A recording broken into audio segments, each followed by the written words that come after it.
ಆಮೇಲೆ ಅಲ್ವಾ ಉಪ್ಪಾಗೋದು? ಹೊರಡ ಅಂತೆಲ್ಲ ಆಗ್ತದೆ, ಉಪ್ಪನ್ನು ಹರಡೆ ಬಿಡ್ತದೆ ಉಪ್ಪು. ಅದನ್ನು ಡ್ರೈ ಮಾಡ್ತಾರೆ.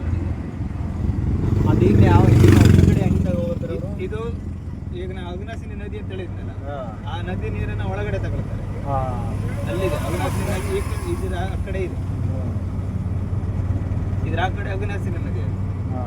ಆ ನೀರನ್ನ ಒಳಗಡೆ ತಗೊಂಡು ಈ ತರದ ಇದು ಇರ್ತದಲ್ಲ, ಅಲ್ಲಿ ಪೈಪ್ಲೈನ್ ಇರುತ್ತಾ ಇದೆಲ್ಲ? ಪೈಪ್ಲೈನ್ ಇದೆ. ಈ ತರ ಅಂದ್ರೆ ನೀರು ಹೀಟ್ ಮಾಡ್ತಾರೆ, ಹೀಟ್ ಮಾಡಿ ಆ ನೀರು ಬಿಡ್ತಾರೆ ಒಳಗಡೆ.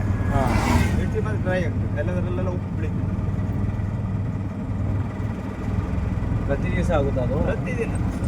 ಈಗ ಮಳೆ ಬೆಳೆಯುತ್ತನೂ ನೀರು ಉಪ್ಪಾದ್ರೆ ಸಿಕ್ಕಾಪಟ್ಟೆ ಉಪ್ಪು, ಮರಳು ಥರನೇ.